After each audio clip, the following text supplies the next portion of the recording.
You're listening to Investify, preaching financial independence and assisting investors to achieve a more flexible and free lifestyle through smart financial planning and real estate investing. If leaving the corporate world and jumping into this thriving industry is what you desire, tune in and listen to stories of like-minded individuals who made the leap to financial independence. Equip yourself with the right tips and tricks to start your real estate journey, making active or passive ventures that are highly profitable and rewarding. Here are your hosts, Craig Kurlop and Ziana McIntyre.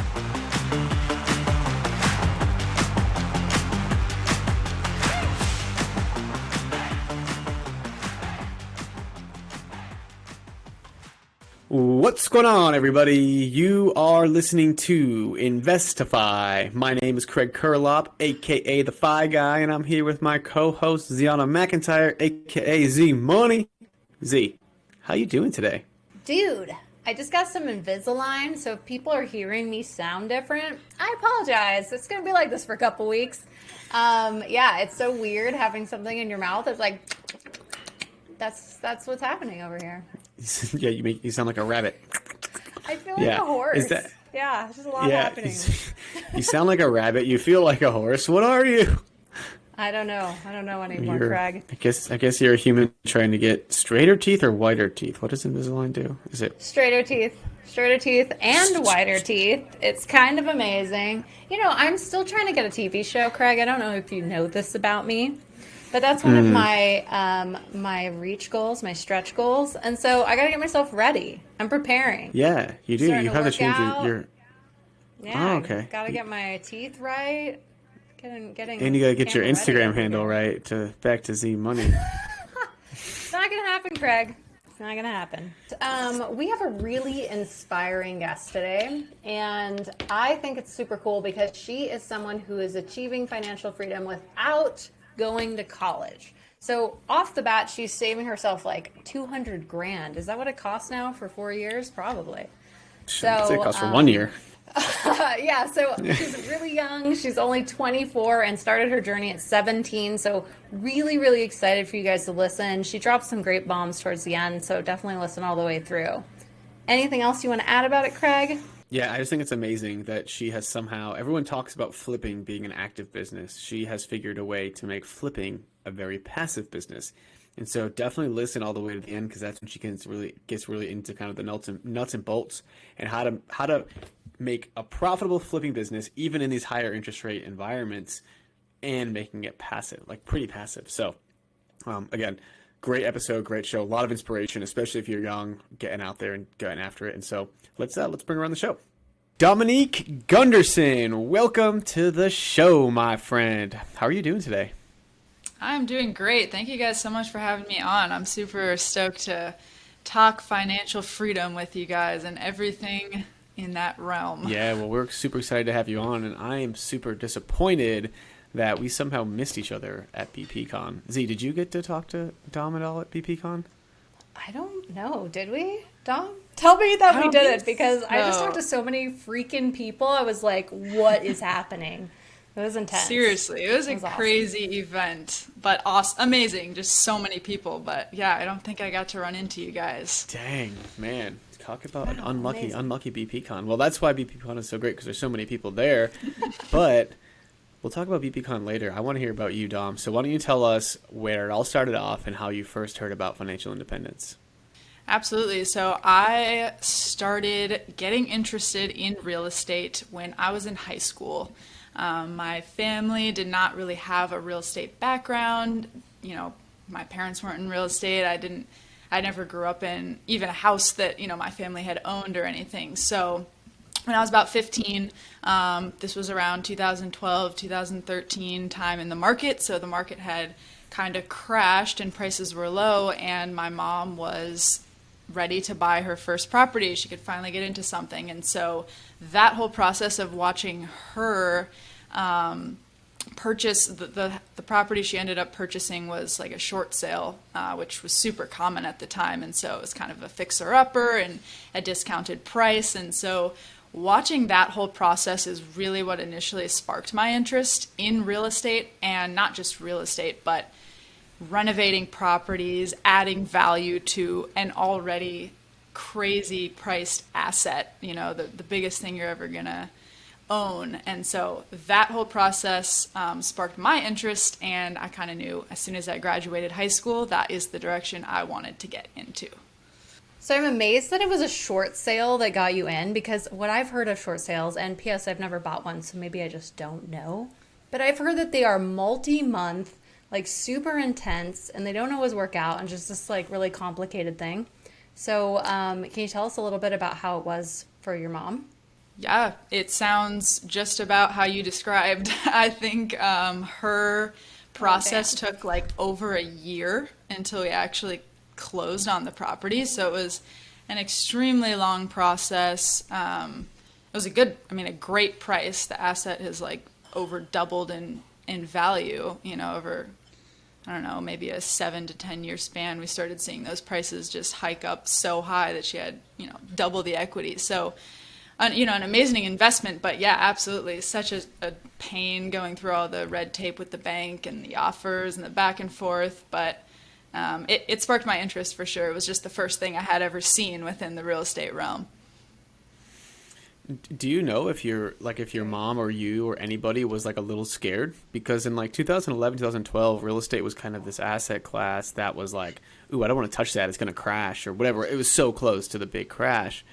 Or were you just like, not like, I see real estate as a big deal. Like, let's get in. I don't know for sure what my mom's opinion was, given that she was the one actually buying it, putting up the funding for it. But from what I remember, she was just so excited that the prices were low enough. I grew up in like Southern California area, so it's very expensive, high barrier to entry market. And I just remember she was so excited that she finally had this opportunity to, jump into something and have home ownership opportunities, and even something that, was a fixer-upper and you could actually add a lot of value to. So I think maybe in the naive, like not having a background in real estate, it seemed like a great time to jump in without really doing much history research. I love that. I love when you kind of just like feel like something's right and you just kind of jump right in and do it. And so like, where were you at this point? So you're in high school, you're kind of, I don't want to discredit you, but I imagine you're like, okay, Ma, like whatever you want to do, like I'm here to help. Like what was your role as part of like your mom's journey? Yeah, I was in high school. It was a kind of cool stage in life for me to be at during this, because I was probably like 15, 16. So getting towards the later years of high school and, trying to figure out like, am I going to go to college or what's going to be my career path? And so this thing kind of stumbled along, and it caught my interest, and it ended up being the path that I chose. So it was kind of perfect timing. But as far as my role in the moment, I played her agent, like encourager of just like searching for houses. We went out and toured properties all the time until we found, the right one. And then my brother and I were kind of into helping her fix it up and the whole renovation process. My brother now is a contractor, so he got hooked too on the whole thing. And yeah, we just kind of helped where we can, like you said. I love that for like getting your family involved. I talked to somebody at BPCon who was saying that the way she's been getting her children involved in real estate is that one of her kids is really math minded. So she taught her how to run numbers, and she's like, run numbers on any duplex that comes on the market. And she pays her like $1 per one that she runs the numbers. And she's saving now for her own home, which is just like really cool. And then the other kid's like a little more artistic. And so she's like picking out the materials that they use for the flips. And so when she goes and sees them afterward, it's like, oh, Mom, I did that, even if she's not doing the work. So I think it's really cool to be like, hey, this is a family business and we all have to work together. So it gives everybody like a accountability. So I love that you guys were helping her out. Yeah, absolutely. It was super fun. And like I said, ultimately peaked a whole career path for me. So it was great. I was going to say, look at the creature that she's created. Right now you're now you're Totally.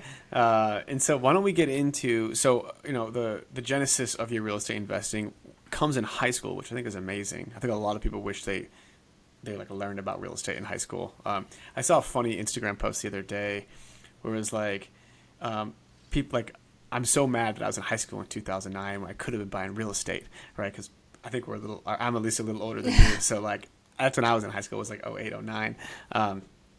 But anyway, so Dom, why don't you tell us about like, so what did you end up doing? Like, did you end up going to college? Did you end up going, full-time real estate, or both? Yeah, so as soon as I graduated high school, I graduated a little young, so I was 17. I knew I wanted to get into real estate, and I ended up going to work for a real estate agent who was really successful in doing a lot of deals, and he also did some investing, higher-end fix and flip stuff in the Southern California area where I was living. And my goal with that was literally to just get involved, to just learn from someone who was really doing well, had a lot of success and kind of a well-known name in the area.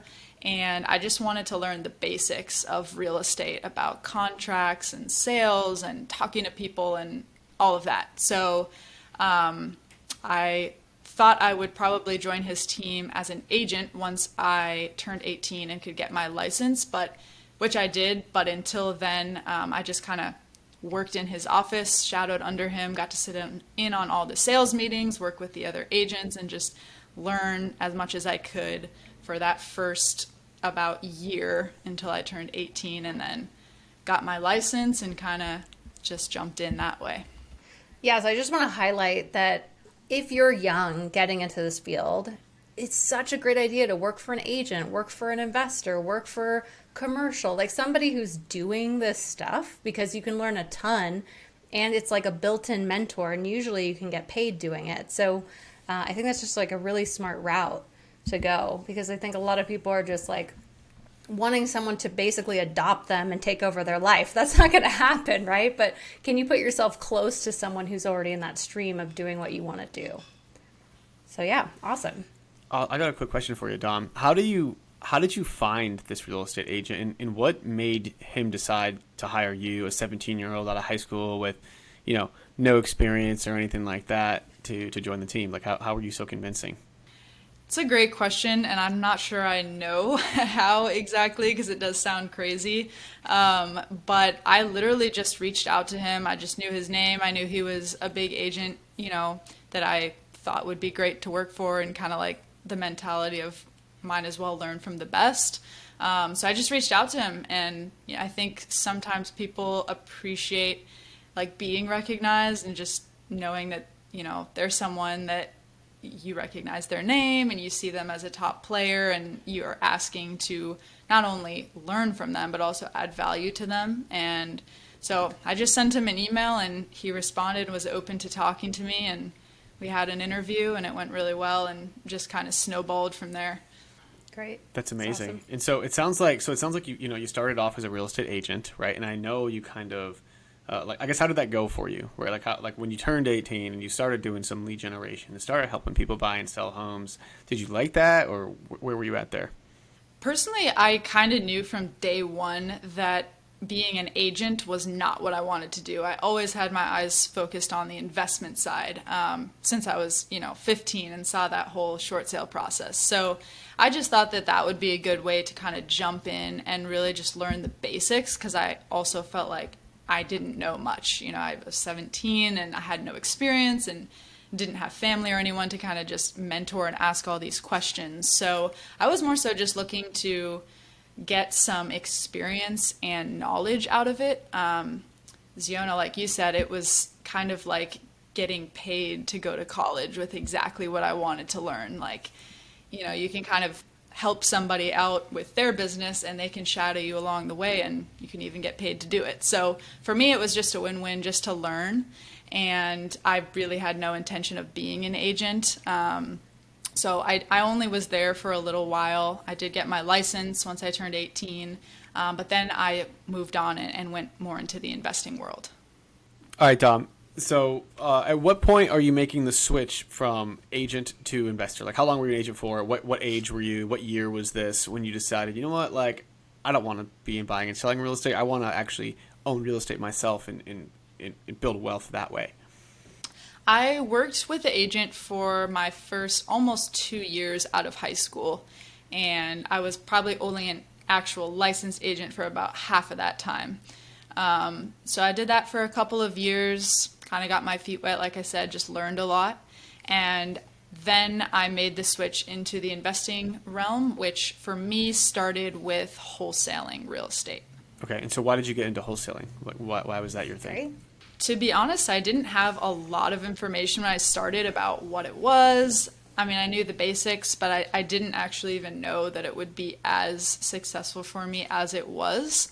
But I knew I didn't want to be an agent long term. Like I said, I wanted to find my way into the investing world somehow. And so it seemed like a good place to start with not really having much of my own cash to actually buy something or much experience that I have to like risk either my own or somebody else's money on a deal that I've never done before. So it was a good place of low risk and low capital need for me to get started.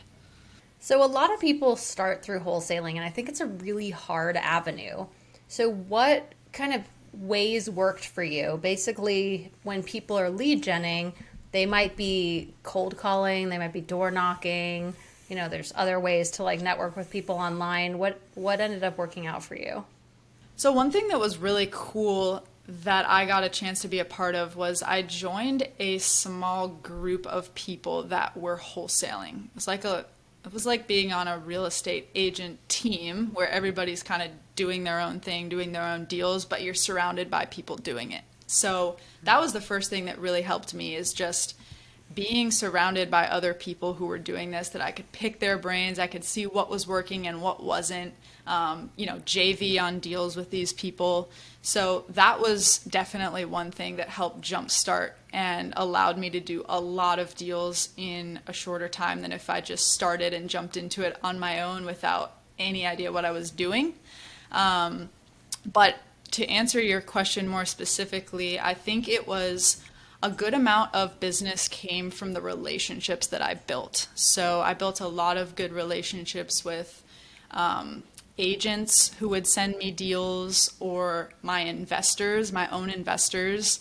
I got a lot of properties just from having really strong, good relationships with my buyers, and they would buy properties sometimes and be like, you know what, I think there's a better spread on this to just quick wholesale it. And you are very good at wholesaling. Like, let's work together on this. So one way or another, whatever type of relationship that was specifically, building those really strong relationships definitely helped me in that business a lot.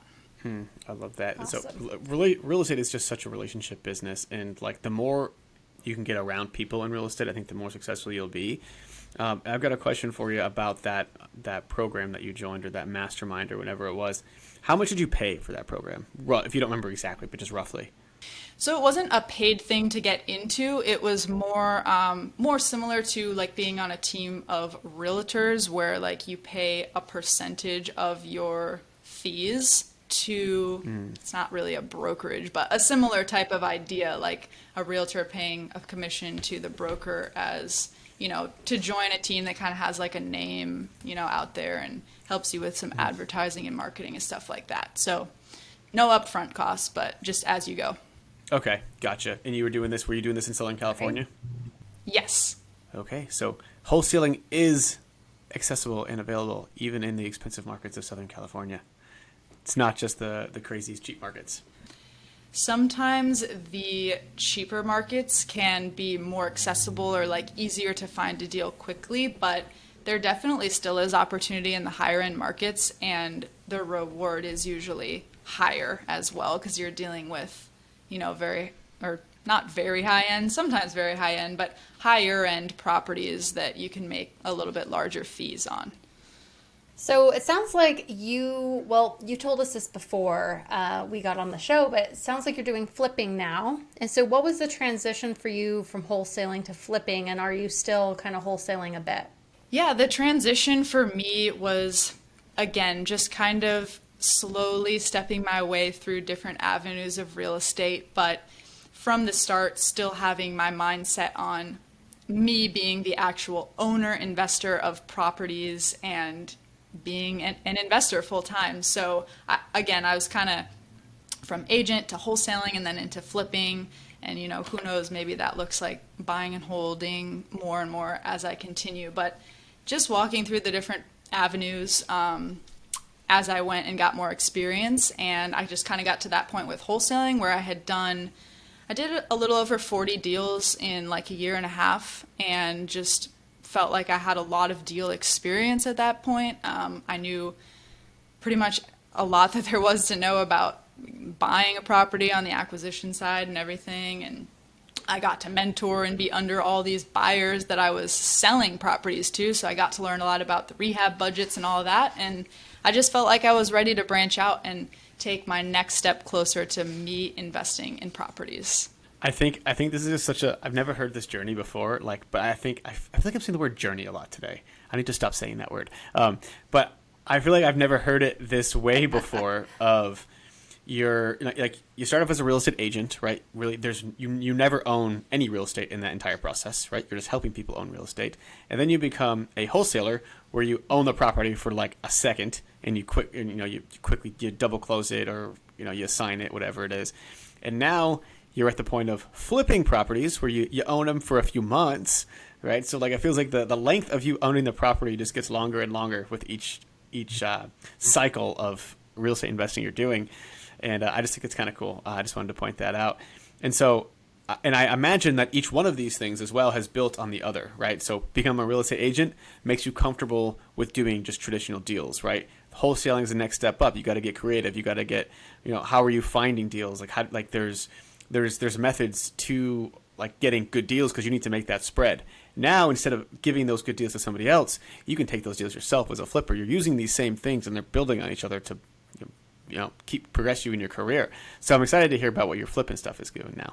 Yeah, absolutely.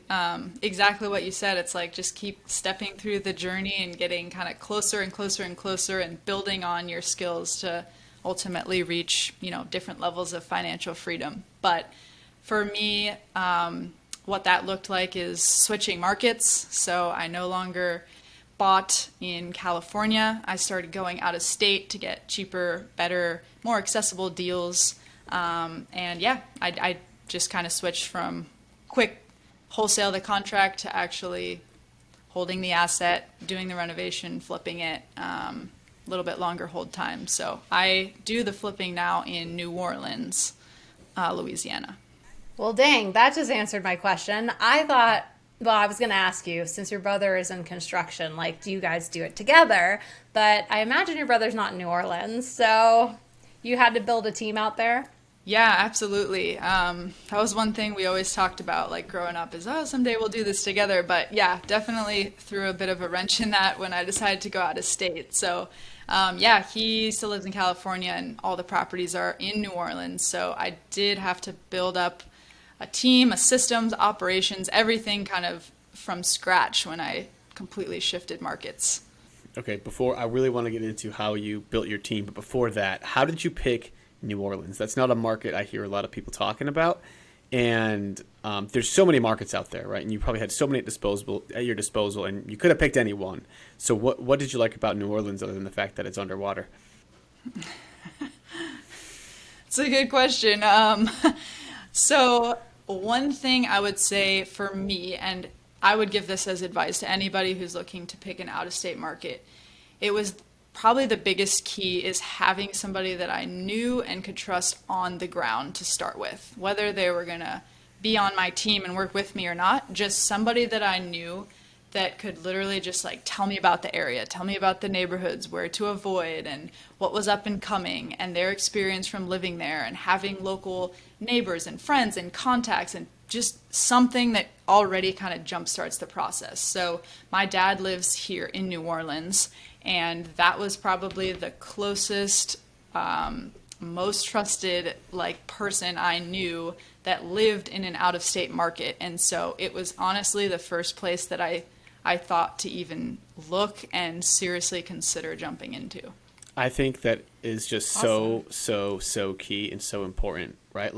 People ask me all the time, where's the best market to invest? I'm like, honestly, it's your backyard. If you can't do it in your backyard, your best friend's backyard. People talk about rent to price ratios and population growth and job diversification and all this stuff. It's Okay, that stuff like kind of matters in my opinion, but I think the thing that matters most is like who can you trust, who can help build you a team, and getting those good contacts, because I think there's good deals in every market. You just got to be the one to find them and make them good deals. So can you tell us a little bit about like what worked well and then some struggles you had with building an out-of-state team? Because I'm assuming you probably don't go out there that much, right? Yeah, it definitely did not happen overnight. I've been investing here for about a little over 3 years now, and now things are up and running great. And I have a very solid team that I can trust. And like you said, I only have to come maybe 4 times a year, so like once a quarter, and just kind of check in on things and pour into my team. But it didn't happen overnight. We cycled through a couple different contractors and different realtors and different team members to kind of see who worked and what we could improve on and how we could make things better. But it ultimately started with me and my dad. He was helping a lot at the beginning. We did the first couple of projects together, and so I definitely relied heavily on his oversight of things on the ground, and just like starting to build those initial relationships and stuff.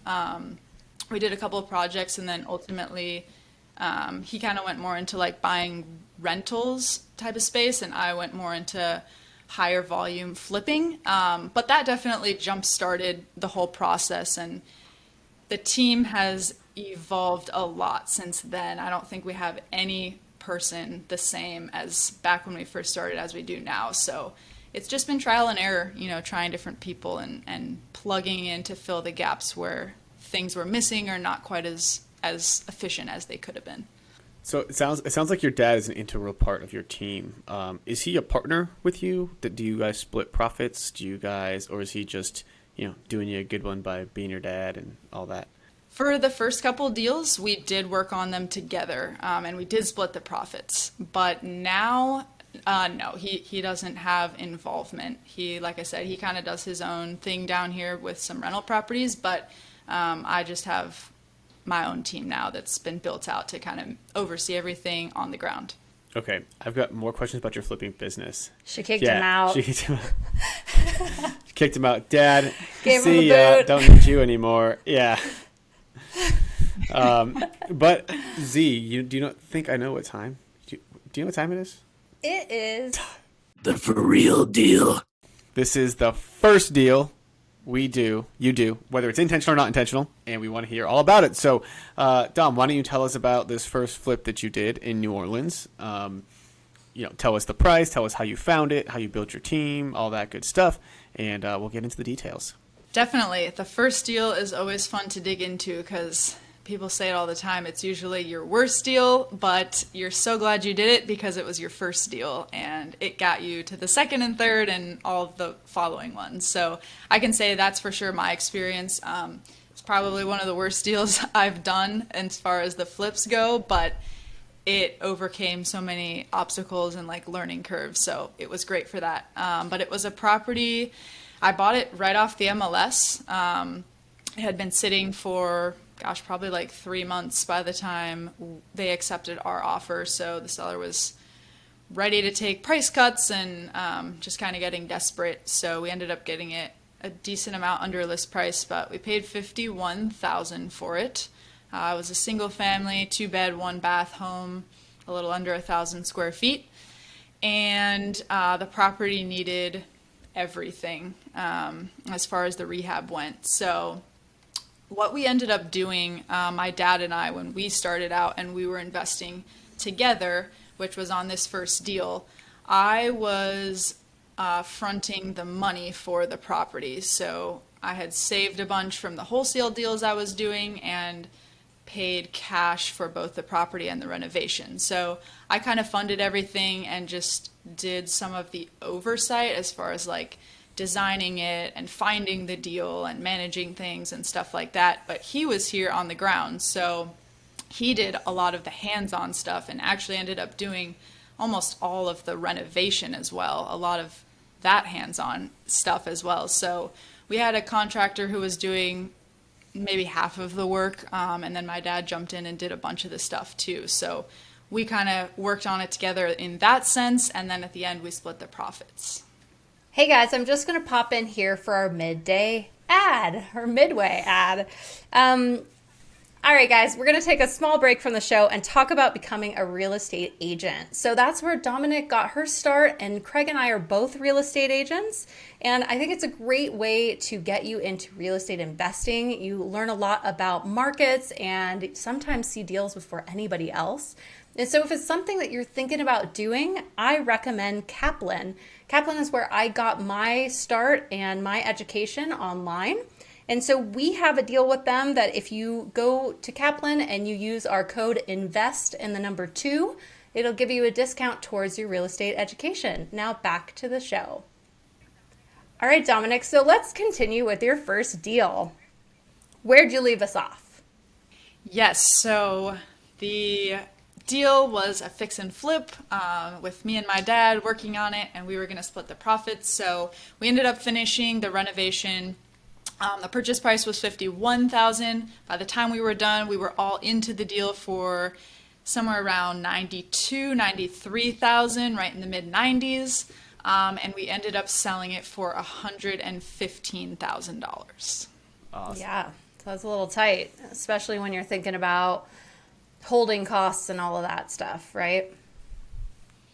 Absolutely. It was not a great first deal. I think we ended up making like $11,000 in profit when it was all done, after paying the realtor and closing costs and everything. So super tight. But again, like I said, it was the first one, and it got relationships built, and, it was a lot of like hurdles to jump over and kind of the learning curve. And so ultimately I'm super, glad we did it, because we had to do some first deal at some point, and got to much better deals down the line. Get it out Honestly, of the way. that is a great first deal because you didn't lose money, right? Most people call that their tuition deal, where you're Yes. actually losing money because that's like the tuition you pay. And it doesn't sound like, did you go to, I don't think you said you went to school, did you? Like college? So you didn't pay that kind of tuition either. No, I did not. Yeah. So let's get into how you leveraged what you learned from that first deal and how you got into kind of where you're at today, right? Or like how'd you do deal number 2, 3, 4, and now you've got a whole bunch going on. Yeah, so the deals kind of started coming more over time as I started building more relationships. Almost everything that I buy is off market. So that was like one of the very few, that first deal that I buy on the market. So just building, local relationships with people to start getting that deal flow coming in. And then I can say huge piece in my story that allowed me to really scale was when I started leveraging other people's money, raising private funds in order to fix and flip, because the first couple I did just to kind of get a proof of concept out there and stuff was all with my own capital. So I could only do, 1 or 2 a year. And so it was a slow kind of start for the first year, and then the preceding years after I was able to start pitching out to investors and bringing in outside funds. Now we have 7 or 8 deals going at any given time for fix and flips. Okay, I want to talk a little bit about the whole raising money piece, because I think that's a big hurdle for a lot of people, right? People are really nervous about using other people's money. And so how did you get over that hurdle, and how do you pitch it to people, right? How do you sell somebody that you as a young gun, right, 23, 24, however old you are, right, like are able to, or qualified to take, tens to hundreds of thousands of dollars of somebody's money and actually give them a return on it? Again, that was something that definitely didn't come overnight. The first couple of deals I did was, my own capital fully. I never went with hard money lender or leveraged anything else. And so I think that piece in the beginning was helpful for me, because people saw that I was 21 when I bought my first flip with all my own cash. Like, people could tell, like, okay, you're probably risking like everything you own, to do these deals. And so if it's working out so far, you're showing me that you're making a return, you've clearly risked your own money and are willing to continue risking to do this. So it definitely helped at the start to get people feeling more comfortable. And over time, it's just gotten easier and easier. The more deals I have done with better and better returns. At this point, like, a lot of people will just reach out to me that know what I'm doing and have seen my success and trust in the process and want to invest passively. So it's just gotten easier with time and deal experience. Yeah, totally. Right. And that's why, like, that first deal is so important, because not only did you make a nice $11,000, but, like, you've got a track record now, right? So you can show them, well, hey, this is what I did on this deal. It wasn't the best, but here's what I learned. And, like, this is what we're intending on the next deal and the next deal and the next deal. And so I think that's really huge. And what are you offering your investors? Like, do you give them interest only payments kind of throughout, and then the big lump sum at the end and pay them when you pay them off? Or do you just take it and then pay them off all at once? Or is it kind of different strokes for different folks? That's something that's evolved over time for me as well. The very first investor that I worked with, when I, had just done a couple with my own funds, I had definitely had to sweeten the deal a bit for that investor because they were taking a bigger risk on me. I had only done a few and had never worked with a partner. So the structure that I came up with for the very first investor was that they funded 100% of the purchase price and 50% of the rehab. And I funded the other 50% of the rehab and managed the whole thing, brought the deal, did everything. So they were pretty passive, but brought almost all the money to the deal, and we split the profits. So that was an equity investor. From there, after, again, did some deals like that, got a lot more experience and better numbers and everything. Now I only raise debt, and it's just interest payments along the way with their lump sum back at the end, like you mentioned. And I'm usually paying anywhere between 10 and 15% interest, depending on the amount they invest and for how long and the specific deal and the specific investor. Okay, I love this, right? I love how you kind of start off slow, right? You're not biting off more than you can chew. You're starting off with you and your dad. You're getting that experience. You're getting that track record. You're still building connections this entire time. So that way you've got something to show them. You've got your deck. You've got your pitch. And now you're basically at a point where you can scale, right? You can keep raising money. You can keep coming on shows like this. And you can become more popular. And people will want to give you money and all that. And you become even better at it. Z, anything to add? Yeah, well, I mean, it sounded like you were going somewhere, Greg. I was just going to let you go somewhere. And Well, then, well, what I know, bro, but it doesn't mean that you stop mid-sentence. I know I say that. That's what we told Yeah. guests, right? Sometimes I need to remind myself. Oh, my God. Well, I'm going to just pop in then and say, what is your goal next? Because what I'm curious about is, like, are you happy at an active income like flipping? And are you happy doing 7 or 8 deals at a time? Or are you saying, like, I want to do 100 deals? Or are you saying, like, actually, I want to take some of this active income and invest it into something more passive, like owning assets and having rental properties? It's a great question. Something I'm starting to think a lot about, as what I have kind of built is pretty stable at this point. Deals come in, the deal flow's there, the funds are there to do the deals, the team is here doing them. It definitely helps me be a lot more passive that I'm an out-of-state investor, so I delegate most things that get done on the day-to-day. So I would say I definitely have a job doing this, but I also have so much time freedom. I can do it from anywhere. I only have maybe a couple hours a day on, a good amount of the days of the week that I actually have to sit and do tasks.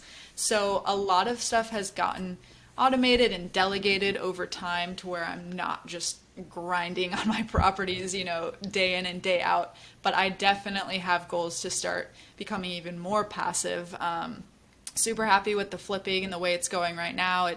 It's what I do full time, and so it's, it serves for, like I said, a great time freedom lifestyle as well as great income. So ideally, I'd like to kind of keep that flowing just to live off of and to keep saving off of, and like you mentioned, start investing the profits into bigger, longer term, apartment building type deals or something that's kind of what I've already been doing, fix up a building, renovate it, make income and cash flow, but just on a bigger scale, longer term holds, stuff like that. I love that. I love that you've been able to scale and like grow your team and make it pretty passive pretty quickly. So like if somebody wants to get into this house flipping business, like what does that team look like at your level? Like what was your first hire? And then like, can you take us in that order of hires that you made? Like maybe it's an assistant and then a dispo person or whatever it is. These have been a couple people that are super key for me. None of them, by the way, are directly hired by me.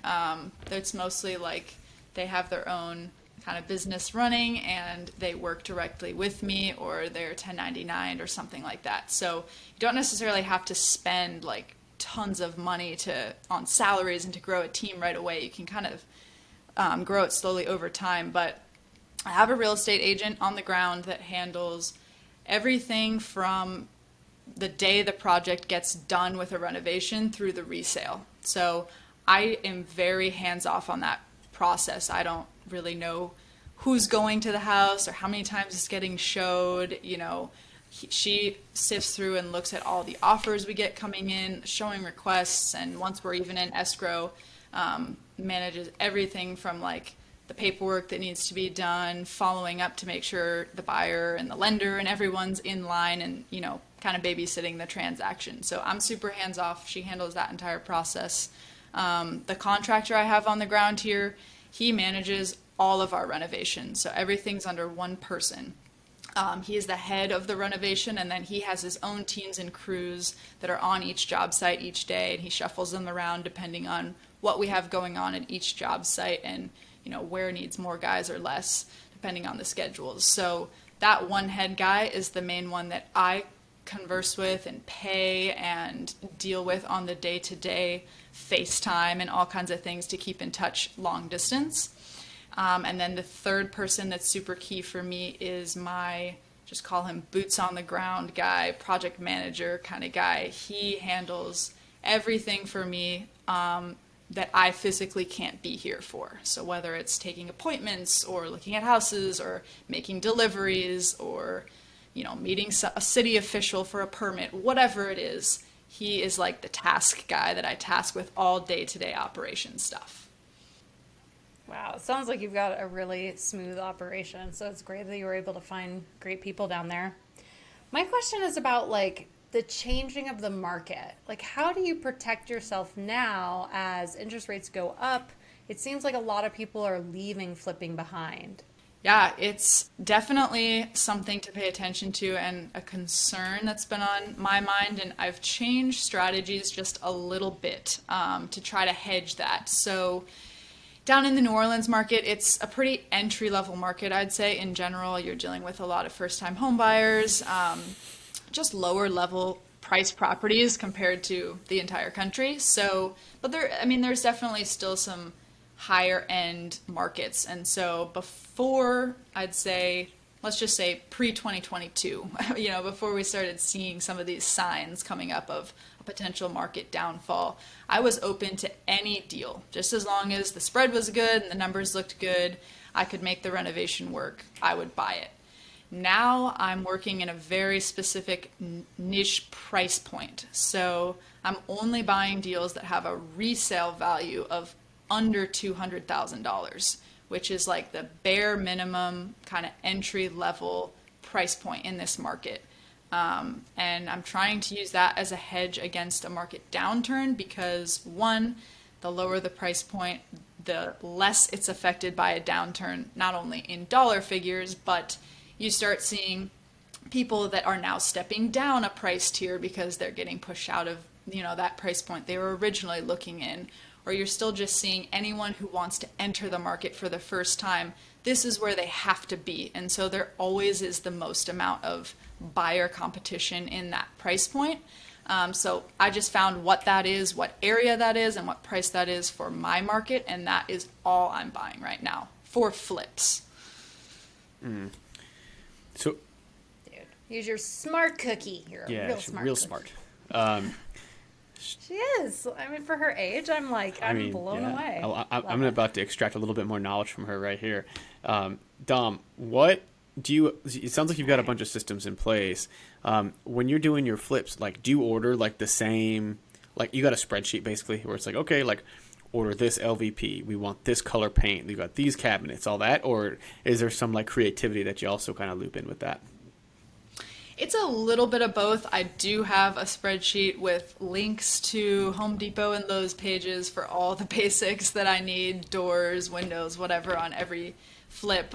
So it definitely has a similar basic look, and I'll just kind of play with colors or tile or some like easier to change design style items on each flip to kind of make each one look a little bit different. But for the most part, we pick a lot of the same materials, and that definitely also helps to be in this price point because buyers are just looking for a product that looks really good, and they're shocked that it's under $200,000, you know? So at least if you have a good looking renovation, it's well put together, it's well thought out, good layout, good color choices, all of that, you can kind of get away with putting those same type of finishes into multiple properties and just changing small things like tile that are easy to switch out. Totally. Awesome. I love that. Z, do you have anything else? Otherwise, I do have one last question. Z, go ahead. My God, this is going to be the longest show ever. Yes, I do have one more thing. This reminds me of when I started investing in St. Louis. I remember I bought a house that got renovated down to the studs. And then I was like, oh my God, I need to connect with these flippers because if I can get their contact, I'm just happy to like follow them around and buy all their homes. So this is another thing that I just want to tell real estate investors is like, make friends with people like this, because if you like the product, I mean, there are a lot of flippers that cut corners, but if you find the good ones, the diamonds in the rough, I mean, I think just follow them around and buy their flips that will make sense as your like really good buy and holds. So, you know, reach out to Dominique if you're thinking about investing in New Orleans. Boom. I love that. It's great advice. See? Okay, Dom, one last question. It's a little bit of real estate, but more of just my curiosity is, and I think people may have this question is, you're a young woman, right? Like, has that played to your advantage or disadvantage when dealing with contractors, when dealing with this like pretty heavily male dominated industry, like, especially if you're like, you look young, you get taken advantage of it all. Like, have you seen that, or how have you been able to hedge that?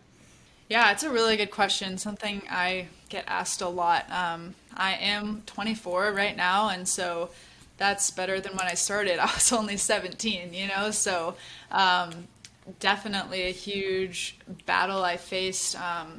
And honestly, I think it's what led me into investing because I was having a hard time during that time when I was a real estate agent. I was 17, 18, and I was talking to Southern California's sellers of, you know, $5 million houses. So it was a huge barrier for me to kind of cross. And so dealing with the fix and flip stuff that was kind of run down and cheap was kind of the way I actually got into the market a little bit easier. But now, as far as, you know, working directly with these people that are still mostly like twice my age that are, you know, working under me or whatever, I think the best thing that I've done for that is finding people that I feel like I can add value to and lead well, instead of the other way around where, yes, I'm paying you and you're working for me, but ultimately, you know, I'm not adding any value to them. And so, for example, the contractor that I work with now,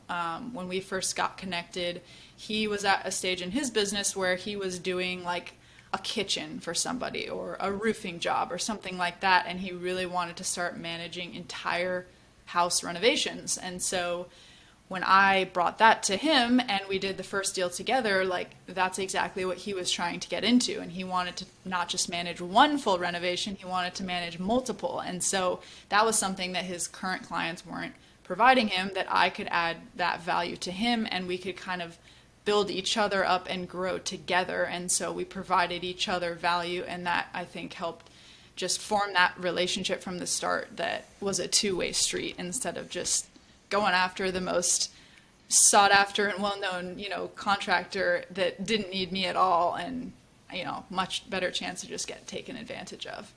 That might be one of like the best answers I've ever heard, right? Because I think when people think about hiring employees, I just told my buddy this as well. When you're hiring employees or you're hiring people to work for you, you can't just think, oh, this is a $20 an hour job, so this person is going to just work for $20 an hour, and that's more than they could ever ask for, and they should feel grateful for working for me. It's like, no, like they don't really give a shit about you. They just care about themselves, like most people in this world, right? Just naturally, like internally, like something's got to be in it for them. And so sure, you can pay them $20 an hour, but like, how do you get them to $30 an hour, $40 an hour? Like, what is that career growth? Even if they are 40 or 50 years old, like people still want to grow and be fulfilled. And when I'm hiring people for the FI team, agents for the top high team, like every single person, I'm just like, okay, how can we pour into you? How can we make you grow?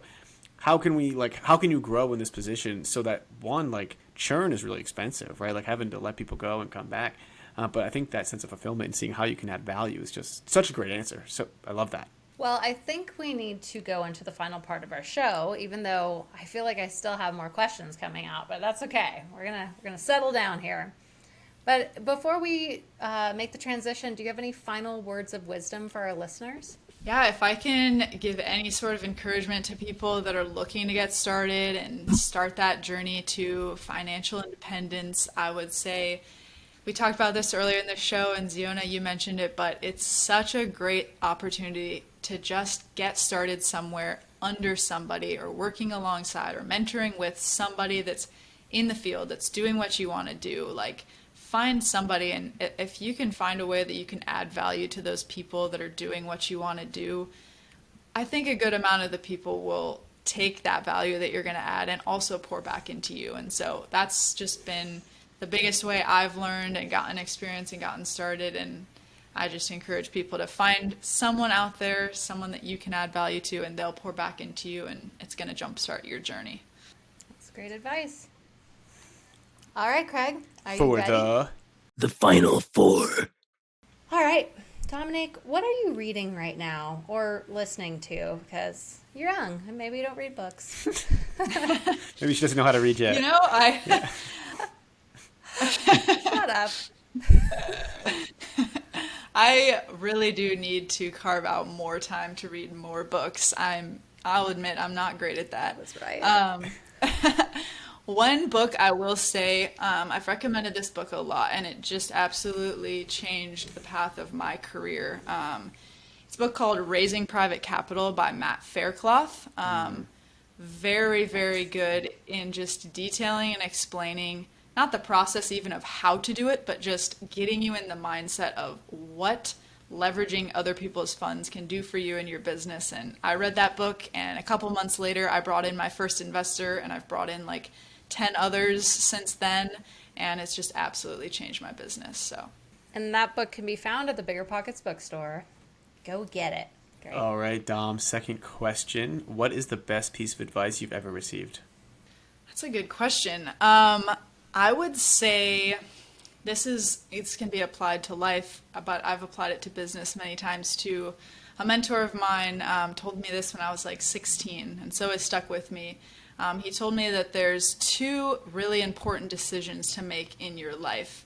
The first one is where you're going, and the second is who you want to go with. And you have to make sure to answer those questions in the right order. And so I would just remember him telling me that and thinking about applying it to marriage, friendships, business, like all types of things. But I can look back and truly say, even as we were talking in this interview about building a team and stuff, having that clarity first of what I wanted, what my goals were, where I was going, and then figuring out who I needed to bring on to get me there, instead of doing it in the other order and possibly taking way longer to actually get to the goal, has been really a big thing for me. I love that. That's a great answer. Question number 3, what is your why? What is keeping you motivated? I think probably the biggest one is time freedom.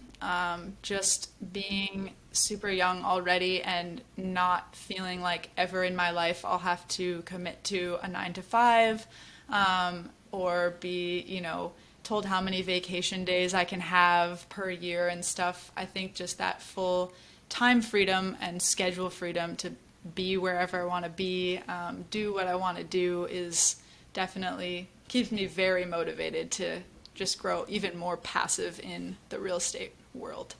All right, Dom, last question. What is one guilty pleasure you're willing to admit? That's a good one. I don't know how guilty it is, but I will say, if you ask my husband this, he will tell you that the first thing I literally do every single day before I even get out of bed is real estate. Like, I'm still laying in bed, and almost every single morning I'm like looking at deals.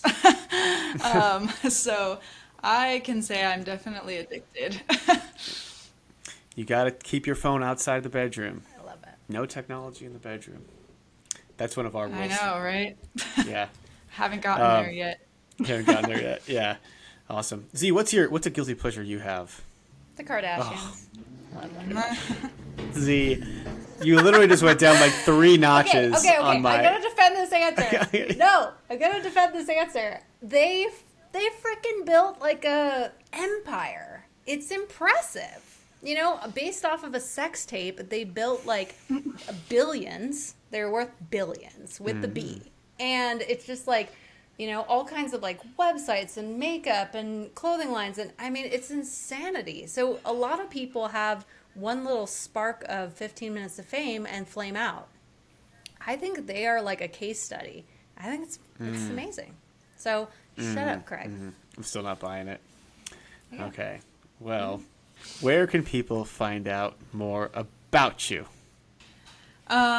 Definitely Instagram is a good place to reach out. I'm at domflipsnola, and try to message, if you have any questions or anything, I'll try to message everyone back with answers. And you can find me on most other sites like Bigger Pockets or LinkedIn or any of those social sites. So happy to help any way I can. Awesome. Definitely go check Dom out at domflipsnola. And who knows, maybe you'll be buying one of her deals as an investment property. I hear New Orleans is a great place to Airbnb. So, awesome, Dom. Well, thank you so much, and we will see you next time. Thank you, guys. And that was Dominique Gunderson. Z, what did you think of our girl Dom? I mean, I think it's crazy impressive. I definitely don't do flipping. I don't do renovations, and out-of-state renovations are even scarier to me. So it's awesome that she's just like diving in. I love hearing what she's built. And I also love towards the end how she was really talking about how she's changing her strategy to be with the market times now. Because I think as a real estate investor, no matter what branch you're in, you need to be able to pivot. You have to be creative, and you have to see kind of what's coming down the pipe and say, okay, cool. It doesn't mean I have to stop doing it, but I need to tweak what I'm doing. Totally. And being more picky too, right? It's really easy to say, yeah, I'm doing it this way, but then actually like, oh, a good deal comes in. It's a $500,000 deal. Nope, she's not taking that deal because it's not in her buy box of like 200,000 or less or whatever it is. And so I think it's super crucial to stick to your plan too, because there's a lot of shiny objects in real estate. Absolutely. You being one of them, Craigie. Aw, see, you're making me blush. I love it. Well, this also inspired me to think about Dan's Freaks. If you guys are young and you're excited about hearing about young people, networking with young people in real estate, go out and check out Chic's Freaks. They have an online mastermind. They do... I don't know what else. Maybe that's kind of the main thing that he's doing, but he also has his books with Bigger Pockets. There's kind of just a how-to book and then a workbook that accompanies it. So if there's someone young in your life you want to get started, or if you're young, go and check them out. Yeah, Dan's group is amazing. A lot of people are young, achieving financial independence through there, so definitely go check it out. And what also you should check out is our Investify profile on iTunes and leaving us a rating and review. This rating and reviews definitely helps the show get out to as many people as possible so we can help all of them achieve financial independence through real estate investing and all other means. So if you haven't already, please leave us a rating and review and hit us up on Instagram. I'm the Fi Guy. Ziana is... Ziana McIntyre. All right. And we will see you there. See you there and see you next week. That's it for this episode of Investify. We hope that these nuggets of real estate wisdom lead to more savvy financial planning and a clearer path towards financial freedom. For more content like this, subscribe to the show at investify.com. Don't forget to leave a rating and share it with your friends. Together, we can transform more real estate newbies into successful and clever investors. Thank you so much for listening. See you on the next one.